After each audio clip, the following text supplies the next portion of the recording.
Good morning, good afternoon and good evening my dear student. जिस भी समय आप इस वीडियो को देख रहे हैं, आप जानते हैं सीबीएसई 10th क्लास ज्योग्राफी का 4th चैप्टर है, दैट इज एग्रीकल्चर। प्यारे बच्चों, आज हम एग्रीकल्चर चैप्टर के बिल्कुल एंडिंग में आ चुके हैं और इसका जो टॉपिक है that is impact of globalization on agriculture. और प्यारे बच्चों, मैं जानता हूं कि आपको पता है ग्लोबलाइजेशन क्या होता है, ग्लोबलाइजेशन का मतलब, और भारत में कब शुरू हुआ है। बेसिकली हमने इकोनॉमिक्स में पढ़ा है इसको कि ग्लोबलाइजेशन बेसिकली इंडिया में 1990s के बाद, अगर हम इसको ऑफिशियल टर्म जिसकी हम बात कर रहे हैं उसकी अगर हम बात करें, कानूनी तौर पे हमने इसको 1990s में अपनाया। वीपी नरसिम्हा राव उस समय हमारे देश के प्रधानमंत्री हुआ करते थे। और वैसे ग्लोबलाइजेशन जो है वो एक नया कॉन्सेप्ट नहीं है, क्योंकि ग्लोबलाइजेशन का मतलब क्या होता है कि ना सिर्फ ट्रेड बल्कि कम्युनिकेशन और जो भी चीजें हम जो एक पूरे पृथ्वी को हमने जो एक गांव की तरह, यानी कि सबका सबके पास आना जाना एक्सेस बहुत ही इजी हो चुका है। जैसे एक लोकेलिटी में होता है ना, हम कहीं पे भी जा सकते हैं, आ सकते हैं, सब्जी लानी है, खेलने जाना है, वो वही एक हमारी अर्थ जो है उसको हमने ग्लोबलाइज कर दिया। एक दूसरे के साथ हम कनेक्टेड हैं थ्रू वेरियस ऑफ रीजंस, है ना। तो वो दैट इज ग्लोबलाइजेशन। अब ये जो ग्लोबलाइजेशन है इसका कॉन्सेप्ट भले ही अगर आप दुनिया में देखें तो 50-60s में आया और उसके बाद 90s में हम भारत देश ने उसको अपनाया, लेकिन अगर हम इसी को आधार मानकर अगर हम इतिहास की तरफ नजर दौड़ाते हैं तो प्यारे बच्चों, भारत ऐसा देश है जो बहुत पहले से, सदियों से अपने यहां से चीजों को एक्सपोर्ट कर रहा था। और बेसिकली आपको पता है स्पाइसेस, है ना, जो मसाले, और जो सदर्न जो हमारी स्टेट्स हैं इंडिया की, उनको बहुत ज्यादा मतलब मोटिवेट भी किया गया इस चीज के लिए, क्योंकि उनकी जो स्पाइसेस है वो पूरी दुनिया में उसकी बहुत ज्यादा डिमांड थी। और इसी वजह से आपको पता है यूरोपियन कंट्रीज और इन्होंने भारत की तरफ अपना रुख किया था। और जैसे ही ब्रिटिशर्स ने जब डोमिनेट किया पूरी तरीके से, हमको अपना गुलाम बनाया, तो उस समय उन्होंने कॉटन को, क्योंकि आपको पता है उनके यहाँ पे मैनचेस्टर है ना, अहमदाबाद को मैनचेस्टर ऑफ इंडिया बोला जाता है, आप जानते हैं 8th क्लास में आपने पढ़ा है। तो ऐसे मैनचेस्टर क्यों? क्योंकि वहां पे टेक्सटाइल इंडस्ट्री जो है वो बहुत ही बेहतरीन तरीके से वहां पे जो इंडस्ट्रियलाइजेशन का उपयोग किया, और कॉटन जो है वो भारत से लेकर आए और उसको बहुत बेहतरीन तरीके से उसको दुनिया में कपड़ा मतलब पहुंचाया फाइन क्वालिटी का। तो मैनचेस्टर और लिवरपूल की, मैं लिवरपूल भी एक जगह है, दोनों की दोनों जगह आपको सबको पता है प्यारे बच्चों, ये यूरोप में, ये इंग्लैंड है ना। इंग्लैंड के वेस्ट साइड में, ईस्ट में नहीं, वेस्ट साइड में, वेल्स के ऊपर, दोनों के दोनों जो है मेट्रोपॉलिटन जो जगह है, रीजन्स हैं, मैनचेस्टर एंड लिवरपूल। तो ग्लोबलाइजेशन क्या है? स्पाइसेस, जैसा कि हम हमेशा से देखते हुए आ रहे हैं। तो ये ग्लोबलाइजेशन हमारे लिए कोई नया कॉन्सेप्ट नहीं है ना, हमने बस उसको टर्मिनोलॉजी अभी दी है। ब्रिटिश ने जब आए थे तो उन्होंने कॉटन, है ना, कॉटन से क्या, टेक्सटाइल इंडस्ट्री, और वो कहां पर सबसे ज्यादा फ्लरिश हुआ था आपको सबको पता है, वर्कशॉप ऑफ इंडस्ट्री, है ना, दुनिया की वर्कशॉप बोला गया इंग्लैंड को। तो उसमें कॉटन भी एक जो कि भारत से जाया जाता है। तो that is Manchester and Liverpool, जो यहाँ पे टेक्सटाइल इंडस्ट्री काफी फ्लरिश हुआ। चंपारण मूवमेंट आप सबने 10th क्लास में आपने पढ़ाई है प्यारे बच्चों। सिक्का, है ना, महात्मा गांधी 1915 में आए, फिर 16 में जो है चंपारण, फिर खेड़ा, फिर अहमदाबाद। तो आप देख रहे हैं यहाँ पर प्यारे बच्चों, जो चंपारण मूवमेंट हुआ था बिहार, आपको सबको पता है चंपा चमेली इज इन बिहार। तो यहाँ पर जो किसान थे वो बेसिकली इंडिगो उगाने से उनकी जो फर्टिलिटी है सॉइल की वो कहीं ना कहीं कम हो रही थी, और जिसकी वजह से, लेकिन क्योंकि इंडिगो की बहुत ज्यादा डिमांड थी इंग्लैंड में, है ना, और हम इंग्लैंड के गुलाम थे, तो उन्होंने हमें, हमारे जो किसान थे उनको मजबूर किया कि आप इंडिगो की ही खेती करेंगे। और इसके एवज में क्या हुआ कि वो जो अपनी उनकी मूलभूत सुविधा वाली जो राइस एंड व्हीट है वो भी कहीं ना कहीं उनको पर्याप्त मात्रा में वो उगा नहीं पाते थे। तो इस तरीके से डोमिनेशन कहीं ना कहीं उनका रहा। तो अब हम देखते हैं आफ्टर 1990s फार्मर चैलेंजेस, आपकी बुक में दिया हुआ है कि जितने भी वो, उसमें काफी चैलेंजेस हुए, सब्सिडाइज्ड रेट है, तो वही सारे जो इसरो एफ है ना, वो क्वेश्चन यहां से भी पिक हो सकता है आपका, लेकिन क्वेश्चन विल बी मोर और लेस सेम, है ना। तो उनका आंसर जो है वो बिल्कुल सेम है। इसरो आपको पता है ना, सब्सिडाइज्ड और रिड्यूस पब्लिक वो इन्वेस्टमेंट, एंड फार्मर्स ने इन्वेस्टमेंट अपनी कम कर दी थी। क्रॉस रोड क्या होता है प्यारे बच्चों? चौराहा, है ना, चौराहे। तो भारत की जो एग्रीकल्चर है कहीं ना कहीं वो एक तरीके से चौराहे पे खड़ी है, समझ में नहीं आ रहा है कि मैं इस साइड जाना है, इस साइड जाना है, इस साइड जाना है। यानी कहीं ना कहीं जो भविष्य है एग्रीकल्चर का भारत में वो अंधकार में जा रहा है। आप इस चीज को अभी महसूस भी करेंगे। और ये टॉपिक अगेन प्यारे बच्चों, आप सबको, आपने लगभग सारी चीजें ऑलरेडी आपको पता है, बस मैं उसको दोबारा से आपके सामने शब्दों में पिरो रहा हूं, should improve the condition of marginal and small farmers. अब यहां पर जोर दिया गया है कि जो मार्जिनल है, कि जिनके पास 4-5 किले जमीन है, हेक्टेयर जमीन है, या जो और भी स्मॉल फार्मर्स हैं, उनकी जो कंडीशन है उसको इंप्रूव करने की कहीं ना कहीं जरूरत है। क्योंकि प्यारे बच्चों, आपको पता है राइट ऑफ इनहेरिटेंस है ना, तो जो पहले हमारे पास लैंड थी, पॉपुलेशन को देखते हुए तो अब आगे संतानों में वो बढ़ती रहती है, तो उनके पास लैंड एरिया काफी कम हो गया, तो जिसकी वजह से उनकी कंडीशन बहुत ही ज्यादा खराब है, दयनीय है। तो कहीं ना कहीं हमें उसके ऊपर काम करना पड़ेगा। ग्रीन रेवोल्यूशन ने नो डाउट 1960-70s में जब ये ग्रीन रेवोल्यूशन आई थी, नो डाउट इसने एक अच्छा इंपैक्ट डाला था, चाहे वो पंजाब हो, हरियाणा हो या वेस्टर्न यूपी हो, पूरे भारत में तो नहीं डाला था, but still again it is in controversy. Why? मैंने आपको लास्ट वीडियो में बताया था प्यारे बच्चों, जब ग्रीन रेवोल्यूशन का कॉन्सेप्ट आया था तो उस समय भारत की सरकार ने घर जा जाकर केमिकल्स को दिया था कि आप अपनी जो है भूमि पर डालें। अब उससे क्या हुआ कि तो उसकी प्रोडक्टिविटी तो बढ़ी, लेकिन अब उसका कॉस्ट जो है वो बहुत ज्यादा बढ़ता जा रहा है, और साथ में सॉइल की फर्टिलिटी भी जो है वो कम होती जा रही है, जिसके कारण अब उनको बहुत ज्यादा वही केमिकल्स डालने पड़ रहे हैं, तब जाके उनकी प्रोडक्शन सस्टेन हो पा रही है। इसके कारण उनकी कॉस्ट ऑफ प्रोडक्शन जो है वो काफी ज्यादा, उनकी लागत जो है बढ़ गई है। तो ये again it is in A controversy.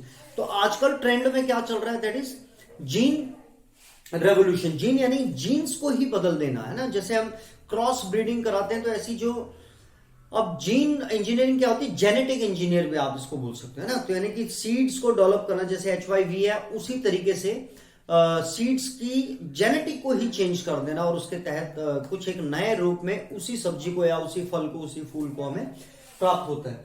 Green revolution today, green revolution के बारे में पता चल गया कि क्यों कंट्रोवर्सी में, क्योंकि इसके कारण हमारी जो इंसेक्टिसाइड, पेस्टिसाइड, HYV, ये जितने भी चीजें डाली गई, सॉइल की फर्टिलिटी कम होगी, इस वजह से कंट्रोवर्सी में। तो आजकल क्या है today, gene revolution. In fact organic farming is much in वेग या वोग। तो यस, इट्स वोग नॉट वेग।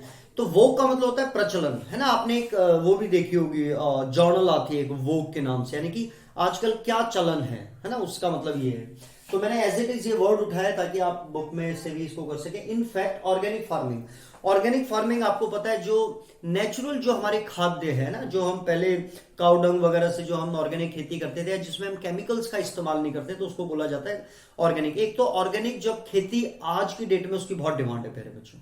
अगर आपको एक तरफ जो है चावल मिल रहे हो केमिकल वाले, और एक तरफ आपको मिल रहे हो ऑर्गेनिक वाले, तो केमिकल वाले आपको 2000 रुपए में मिल जाएंगे बोरी, ये आपको 4000 में मिलेगी, तो भी आप कौन सा लेना पसंद करेंगे? आप ऑर्गेनिक लेना पसंद करेंगे। क्यों?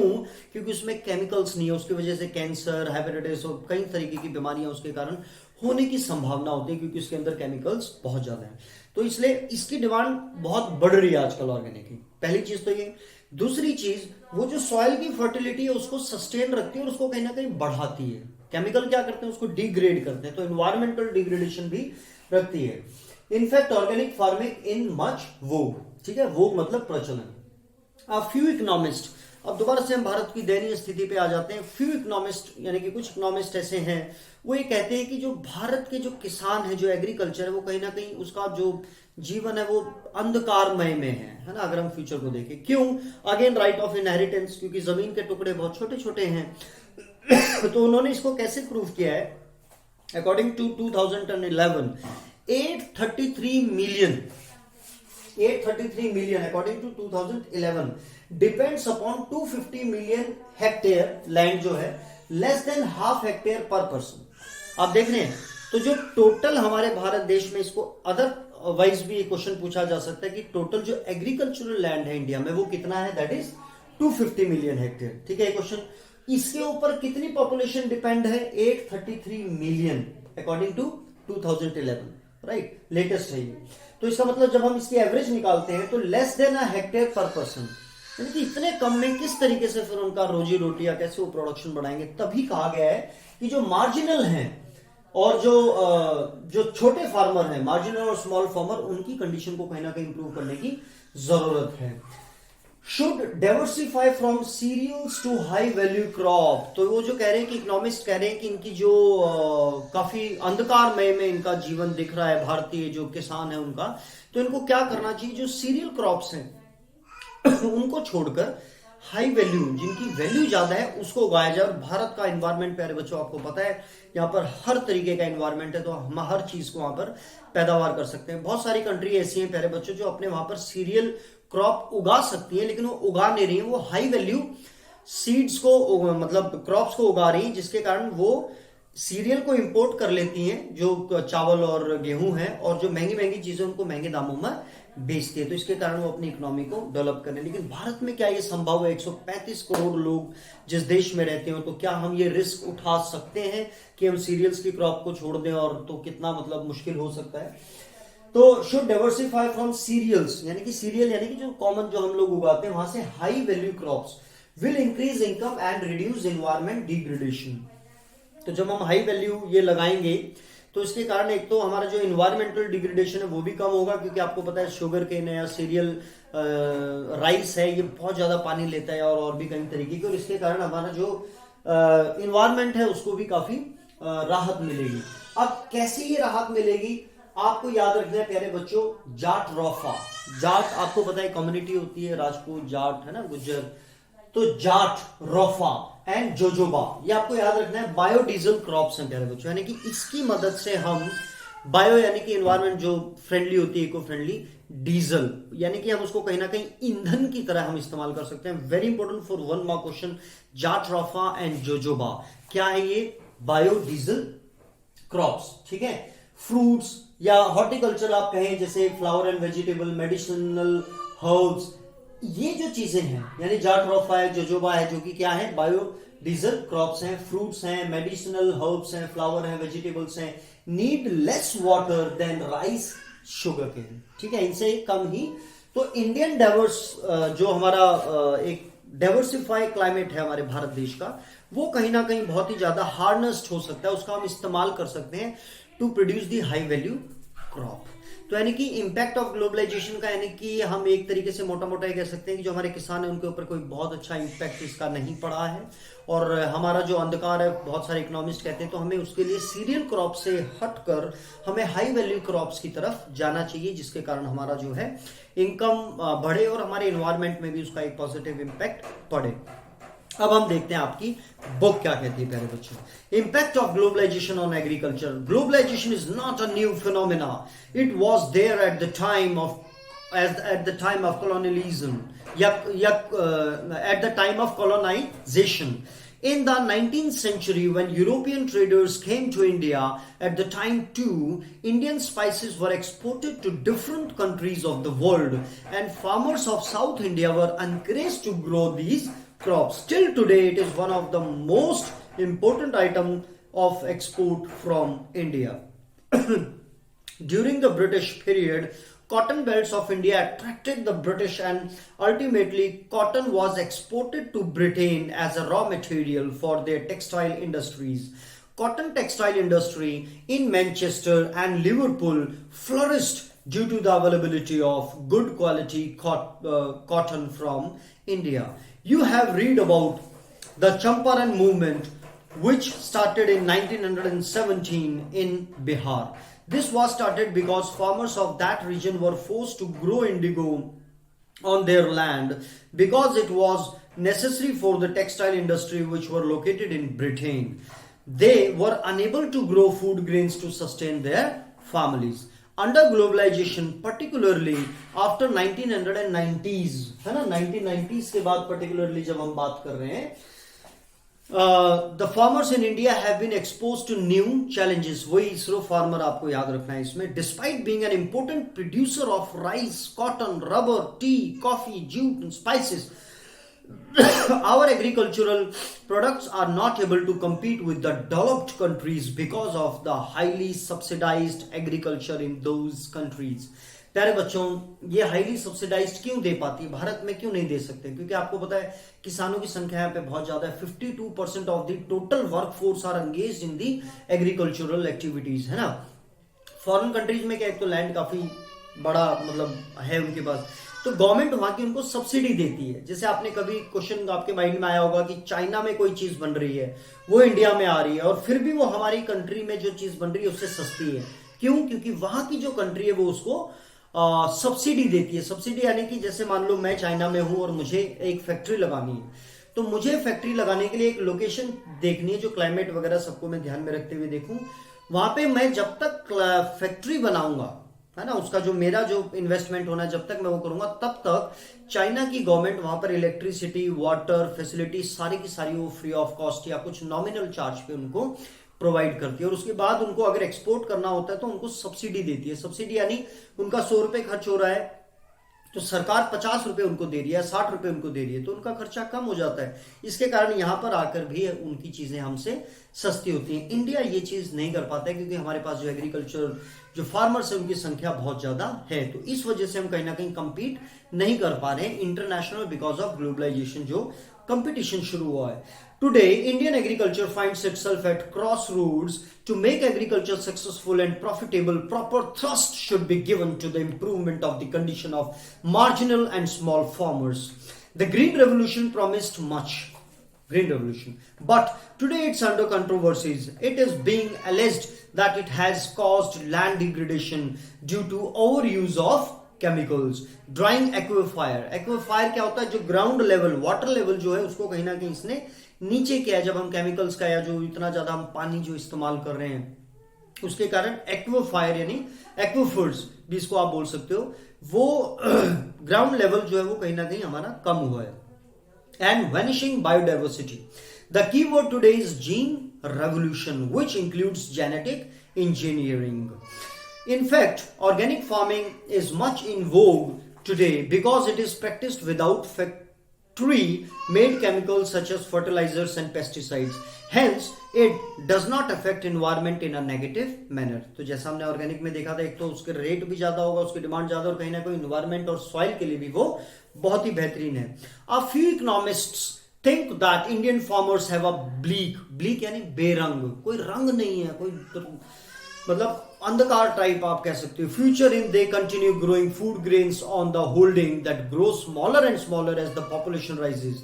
इंडियाज रूरल पॉपुलेशन की बात कर रहे हैं जो 33 मिलियन है, which depends upon 250 million approximately hectares of agricultural land, an average of less than half a hectare per person.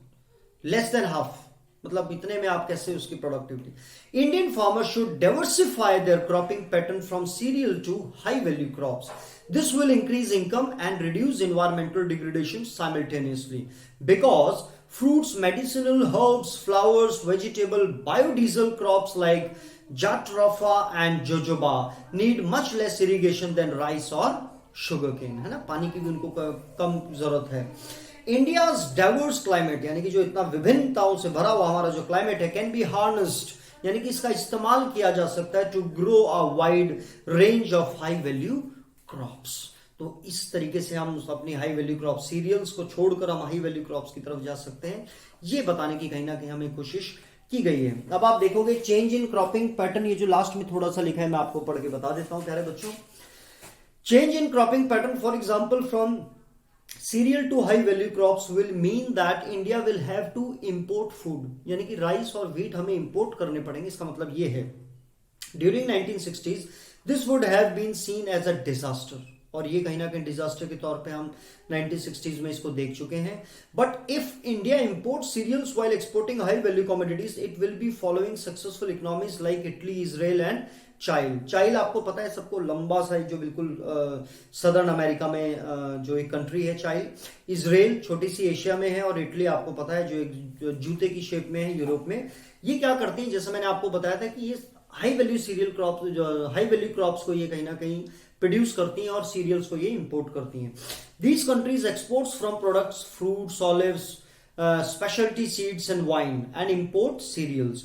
Are we ready to take this risk? Debate the issue. क्या हम ये मतलब ऐसा हम कर सकते हैं? तो ये एक सोचने वाला क्वेश्चन है। तो कह रहे बच्चों इंपैक्ट, आई थिंक आपको अगर ये क्वेश्चन आ जाता है तो आप इजीली 5 पॉइंट्स इसमें से निकाल के लिख सकते हैं। God bless you all, love you all.